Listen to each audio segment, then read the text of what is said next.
Greetings, you relic sloths. I hope you're doing well. My name is Graham, and welcome to the Crack-A-Pack here on LRRMTG. Please consider subscribing to the channel. Today, we're opening a pack of Strixhaven. It's fairly recent, but that's fine. I like to mix it up a bit here on the Crack-A-Pack. This was very kindly sent to us from Chris from Texas.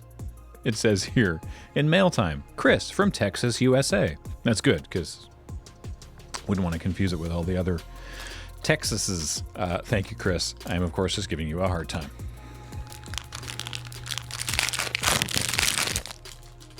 What do we see right off the bat here? It's a campus guide, which will be great to show us around the rest of this pack. 2 mana for a 2/1 artifact creature golem. When Campus Guide enters the battlefield, you may search your library for a basic land card, reveal it, then shuffle and put that card on top. I'm today just now realizing that this is a golem and not a construct. So, works with all the splicers, works with precursor golem, you know, possible commander uses, unlikely, but technically it could work. It's just an interesting subtype to put on that thing.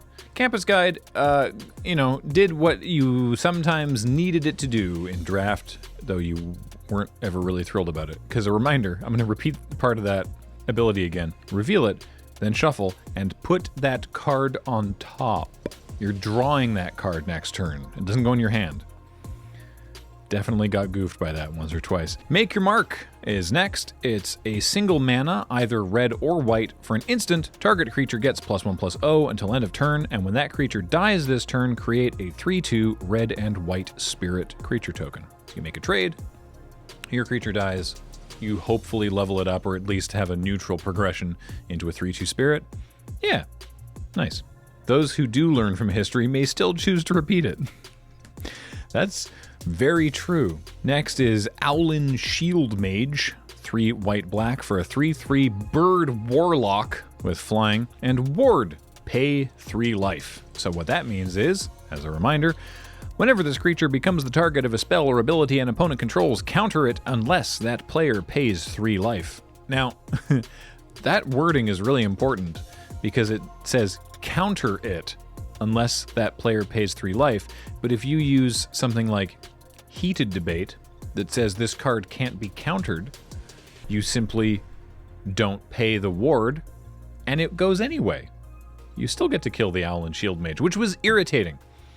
Having multiple Owlin Shield Mages was a great way to make your opponent annoyed, which is not the only metric that I judge cards on. I feel like I might come across that way sometimes, but I did like having several Owlin Shield Mages, though that's actually not my favorite draft archetype for this format. Enthusiastic Study is next. Oh, the scale of that book. 2 and a red for an instant. Target creature you control gets +3/+1 and gains trample until end of turn. Not bad. Also, Learn. Remember Learn? As a reminder, you may reveal a lesson card you own from outside the game and put it into your hand. Or discard a card to draw a card. Don't forget, you can rummage. Even if you don't have any lessons in your sideboard, you can rummage. And sometimes you needed to. Granted, that wasn't a particularly big play, but luckily we have big play. 1 and a green. For an instant, target creature gets +2/+2 and gains reach until end of turn. Put a +1/+1 counter on it. It feels like an awkward sort of order to word all that, but that's just how they template things. So the creature gets +3/+3 that turn effectively, and reach, but one of those things sticks around as a counter, so nice. Frost Trickster. Love Frost Trickster. 2 and a blue for a 2/2 bird wizard with flying. When Frost Trickster enters the battlefield, tap target creature an opponent controls. That creature doesn't untap during its controller's next untap step. That's a fun thing to blink.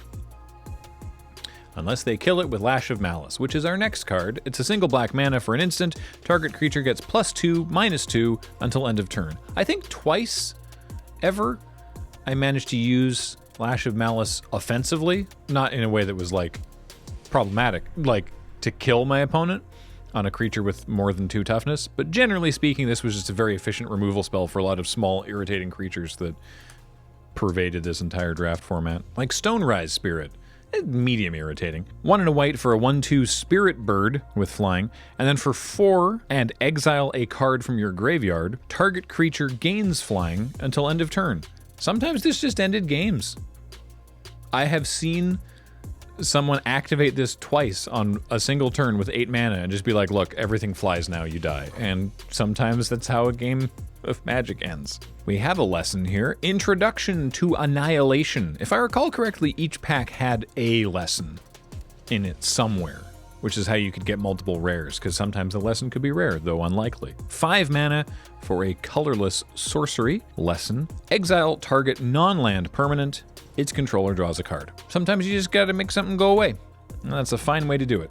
Oh yeah, Mentor's Guidance. 2 and a blue for a sorcery. When you cast this spell, copy it if you control a Planeswalker, Cleric, Druid, Shaman, Warlock, or Wizard. Definitely, I have never noticed that that said Planeswalker until reading it out loud. Scry 1, then draw a card. So, my favorite play pattern for this one is Quandrix Apprentice?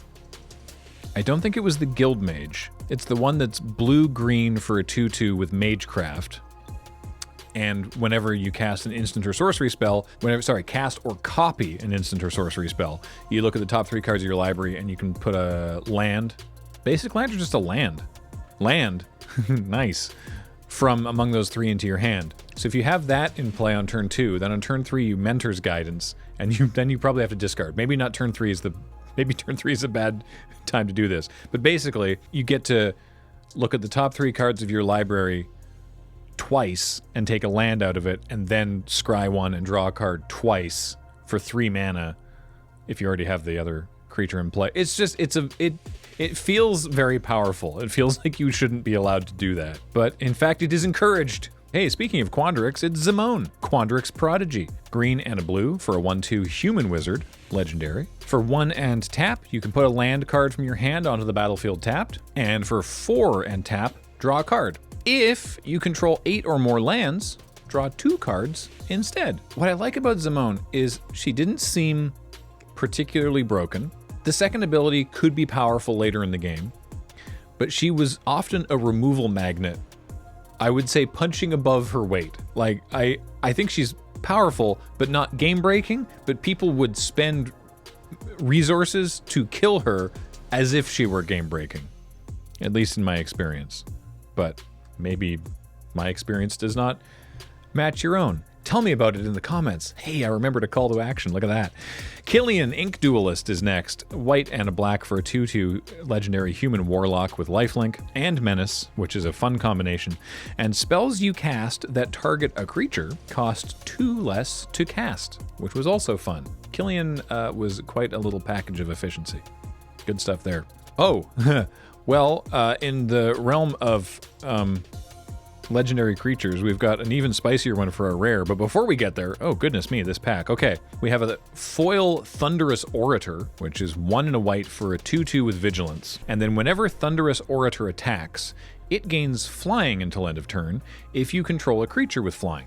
The same is true for First Strike, Double Strike, Death Touch, Indestructible, Lifelink, Menace, and Trample. Thunderous Orator honestly could get really quite startlingly out of hand. Our mythic rare is Velomachus Lorehold. 5 red white for a 5/5 legendary Elder Dragon with flying, vigilance, and haste, which is the most irritating part. Whenever Velomachus Lorehold attacks, look at the top 7 cards of your library. You may cast an instant or sorcery with mana value less than or equal to Velomachus Lorehold's power from among them without paying its mana cost. Put the rest on the bottom of your library in a random order. This card is backbreaking. That shouldn't surprise you. You just heard me say what it does out loud. It's 7 mana. Yes, that's expensive. It's a 5/5 with flying, vigilance, and haste. Is that worth 7 mana? It's probably worth 7 mana just for a 5/5 with flying, vigilance, and haste. And then that ability is grotesquely powerful. At least it can be in the right deck. And because every pack of Strixhaven also has something from the Mystical Archives, we have a Village Rites, which is not like a barnstormer of a card, but is still good stuff. And I really like the Mystical Archive, and I liked this whole set as a result. I think this was a really fun set to draft. I still eagerly enjoy drafting it anytime it comes back onto Arena. Shocking no one, pack one, pick one out of here, I would be taking Velomachus Lorehold, the Elder Dragon. But there are many other good cards in here that I would have a tough time choosing between. Luckily, I don't have to because we have Velomachus Lorehold, who is, by the way, worth $5, which is the majority of the pack, which is not, you know, a surprise, but hey, Elder Dragons, everyone loves them.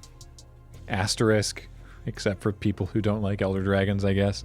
So, not bad. Thanks very much, Chris from Texas, USA, for sending us this pack in mail time. If you want to send us a pack through the mail, you absolutely can to the address on your screen, but you don't have to.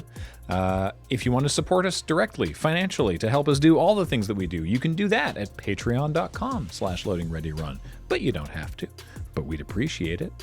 You can check out our store, you can check out our Discord. There's lots of ways you can interact. Subscribe, leave a comment, all the fun stuff. Give us a like, why not?